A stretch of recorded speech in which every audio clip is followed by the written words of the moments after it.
With the largest and one of the most rapidly growing cities in sub-Saharan Africa, Nigeria has experienced the phenomenon of urbanization as thoroughly as any African nation. But its experience has also been unique.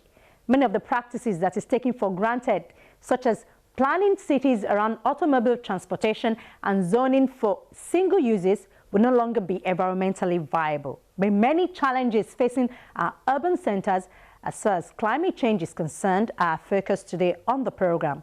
Welcome to ETFAL. I'm Ayola Kasim. Urbanization in Africa is progressing rapidly.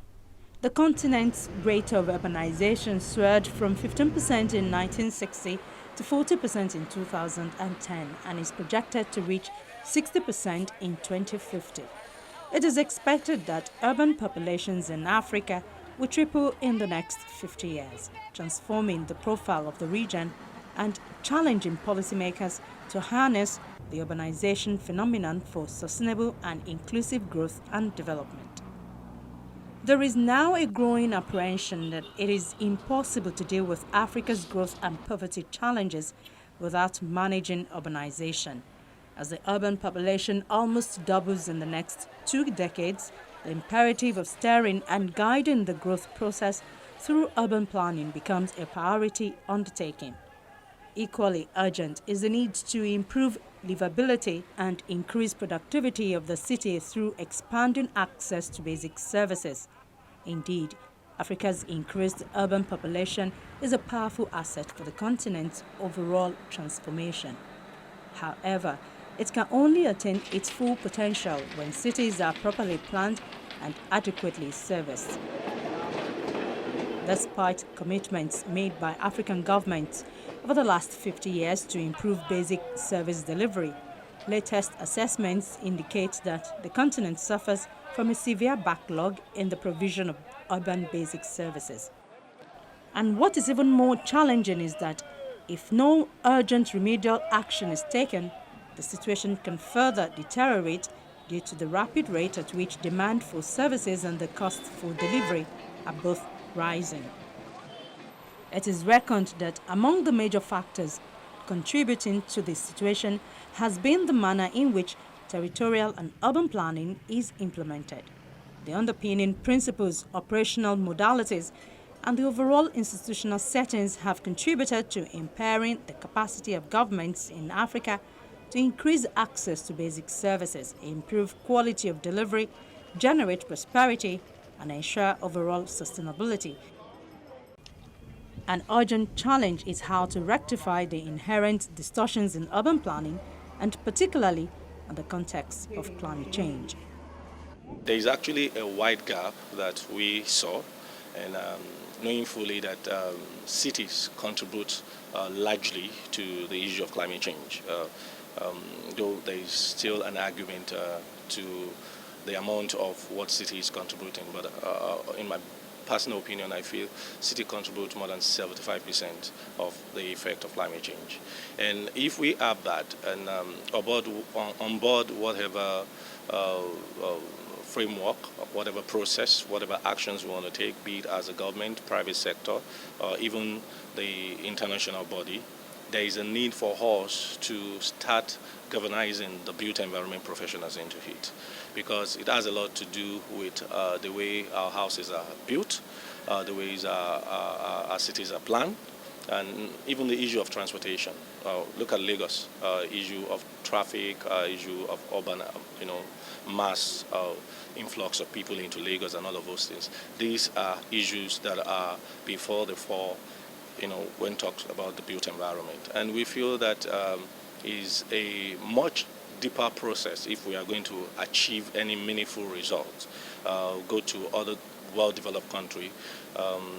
Issue has gone just beyond public awareness on climate change, which is good, but we feel it is at the bottom of the pyramid for you to begin to talk about that. Then there's a need for us to begin to take actions.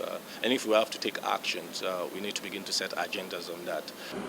Olusegun Yusuf is the Chief Executive of the Nigerian Urban Design Forum, a high-level platform that brings together professionals in urban planning, architecture, and sustainable development in order to explore the most critical issues shaping cities and towns in Nigeria.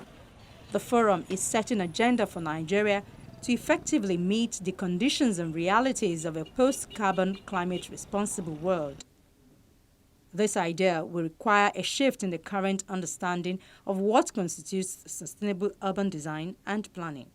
Look at the way the structure of our ministries are. You have Ministry of Environment, Ministry of Physical Planning, and at the end of the day, most of the engagement that is done at the environment level is not flowing to the Ministry of Physical Planning. And Ministry of Physical Planning are the one involved in issue of master plan. So if there is no cohesion, integration into these different approaches, the likelihood for us achieving any meaningful result is very, very slim. And in order for us to do that, there's a need for us to begin to, bring them, integrate them into these processes. If we really want to do something meaningful, the need for us to start with the burning issue. And the burning issue is climate change.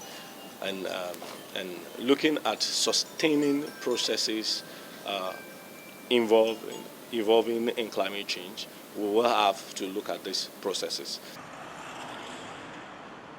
For few towns in Nigeria with master plans to guide their development, there has been insignificant citizen involvement in the midst of rapidly changing socio-economic circumstances, therefore making it extremely difficult to achieve the provisions of such plans.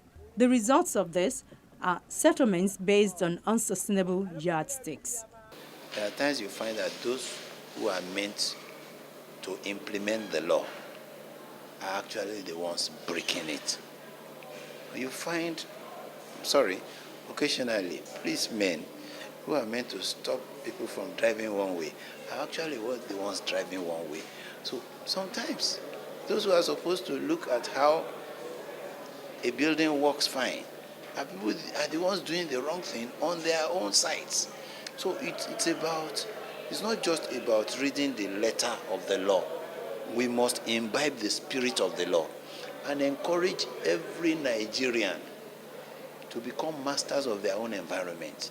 So when my neighbor is doing something wrong, or I am doing something wrong, and my neighbor reports me, I won't see him as hating me. He's just doing his civic duty. And people will not gang up against him. But the situation we have now is that when someone is doing something bad and he's reported, every other person gangs up against him. So that's the mentality that we must erase in Nigeria and make everyone take charge of the environment. Everyone owns that road, so nobody can bring a digger and begin to dig. We have to query him. And probably it's because we are not paying sufficient taxes. Because if you are paying enough, you know that the destruction of public property should be eaten into your pocket. Cities are growing in a discontinuous, scattered and low-density form that is not sustainable. Due to the lack of appropriate urban planning, cities around Nigeria are expanding to endless peripheries with very low residential densities. Lagos, the commercial city of Nigeria, is a major example of an African city where inefficiency in service delivery exists. It is often compounded by the continuity in the inherited tradition of rigid zoning as a major feature of urban planning. The inflexible separation of land use functions not only fragments the city, but more seriously, it creates a severe strain on infrastructure and service delivery. In the area of transport, for instance, zoning promotes inefficient movement in search of dispersed services and oftentimes causes congestion in the transport systems. Inadequate attention granted to the design and management of public spaces further compounds the situation. Master plans and neighborhood layout do allocate spaces for public facilities such as markets, schools, hospitals, police stations, as well as parks and stadiums. The tendency oftentimes has been to treat these simply as sites without integrating them fully in the day-to-day living and livelihood generation of the targeted urban communities.